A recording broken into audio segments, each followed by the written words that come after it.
ದಕ್ಷಿಣ ಕನ್ನಡ ಜಿಲ್ಲೆಯಲ್ಲಿ ರಾಜಕೀಯಕ್ಕಾಗಿ ಸೌಹಾರ್ದತೆಯನ್ನು ಹಾಳು ಮಾಡುತ್ತಿದ್ದಾರೆ. ಇಲ್ಲಿ ಅಭಿವೃದ್ಧಿಗೆ ಉತ್ತಮ ಅವಕಾಶವಿದ್ದರೂ ಭಯದ ವಾತಾವರಣ ನಿರ್ಮಾಣವಾಗುತ್ತಿದೆ. ಈ ಹಿನ್ನೆಲೆಯಲ್ಲಿ ಜನವರಿ 9ರಂದು ಮಂಗಳೂರಿನ ನೆಹರು ಮೈದಾನದಲ್ಲಿ ಜನತಾದಳದ ನಡಿಗೆ ಸೌಹಾರ್ದದ ಕಡೆಗೆ ಎನ್ನುವ ಸಮಾವೇಶ ನಡೆಯಲಿದೆ ಎಂದು ಜೆಡಿಎಸ್ ರಾಜ್ಯಾಧ್ಯಕ್ಷ ಕುಮಾರಸ್ವಾಮಿ ಹೇಳಿದ್ದಾರೆ. ಅವರು ಮಂಗಳೂರಿನ ಸರ್ಕ್ಯೂಟ್ ಹೌಸ್ನಲ್ಲಿ ಮಾಧ್ಯಮಗೋಷ್ಠಿ ನಡೆಸಿ ಮಾಹಿತಿ ನೀಡಿದರು. ಜನತಾದಳದ ನಡಿಗೆ ಸೌಹಾರ್ದತೆ ಕಡೆಗೆ ಅಂತಕ್ಕಂಥ ಒಂದು ಹೆಸರಿನಲ್ಲಿ ಮೊದಲನೇ ಬಾರಿಗೆ ದಕ್ಷಿಣ ಕನ್ನಡ ಜಿಲ್ಲೆ ಅದು ಮಂಗಳೂರು ನಗರದ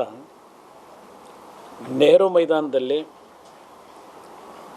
ಒಂದು ಬೃಹತ್ ಐತಿಹಾಸಿಕ ಸಮಾರಂಭವನ್ನು ಮಾಡಬೇಕು ಅಂತಕ್ಕಂಥ ಉದ್ದೇಶವನ್ನು ಹೊಂದಿದ್ದೇವೆ. ರಾಜ್ಯದ ಕಾನೂನು ಸುವ್ಯವಸ್ಥೆಯ ಬಗ್ಗೆ ನನಗೆ ಅನುಮಾನ ಮೂಡುತ್ತದೆ.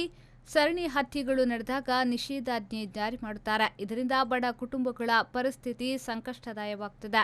ಹತ್ಯೆಗಳಿಗೆ ರಾಜಕೀಯ ಬಣ್ಣವನ್ನ ಕೊಡಲಾಗುತ್ತದೆ ಎಂದ ಅವರು, ಇದನ್ನೆಲ್ಲ ನೋಡಿದ್ರೆ ಕಾನೂನು ಸುವ್ಯವಸ್ಥೆ ಕಾಪಾಡುವಲ್ಲಿ ಸರ್ಕಾರ ಸಂಪೂರ್ಣ ವಿಫಲವಾಗಿದೆ. ಸಿಎಂ ಅವರಿಗೆ ಕಾನೂನು ಸುವ್ಯವಸ್ಥೆಯ ಅಗತ್ಯವಿಲ್ಲ, ಅಭಿವೃದ್ಧಿ ಹೆಸರಿನಲ್ಲಿ ಪ್ರಚಾರ ಆರಂಭಿಸಿದ್ದಾರೆ ಎಂದು ಹೇಳಿದ್ರು.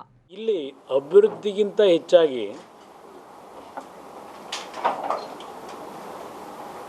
ಸಮಾಜಗಳ ಮಧ್ಯೆ ಘರ್ಷಣೆ ಉಂಟು ಮಾಡಿ ಧರ್ಮದ ಹೆಸರಿನ ರಾಜಕಾರಣದಿಂದ ಇದನ್ನೇ ಒಂದು ಭಾವನಾತ್ಮಕವಾದಂಥ ಒಂದು ವಿಷಯ ಅಂತಕ್ಕಂಥ ರೀತಿಯಲ್ಲಿ ಒಂದು ಸೌಹಾರ್ದತೆಯನ್ನು ಹಾಳು ಮಾಡತಕ್ಕಂಥದ್ದು ಏನು ನಡೀತಾ ಬಂದಿದೆ. ನಮ್ಮ ಪಕ್ಷದ ಮತ್ತು ನನ್ನ ವೈಯಕ್ತಿಕವಾದಂಥ ಒಂದು ಭಾವನೆ, ಈ ಭಾಗದಲ್ಲಿ ಇದು ಸಂಪೂರ್ಣವಾಗಿ ನಿಲ್ಲಬೇಕು ಅಂತಕ್ಕಂಥದ್ದು ನನ್ನ ಅಭಿಪ್ರಾಯ. ಬಹುಶಃ ನಿಮ್ಮಲ್ಲೂ ಅದೇ ಹೆಚ್ಚಿನ ಅಭಿಪ್ರಾಯ ಇದೆ ಅಂತಕ್ಕಂಥದ್ದು ನನ್ನ ಭಾವನೆ. ಶರಸಾಲಿಯನ್ V4 News 24/7 ಮಂಗಳೂರು.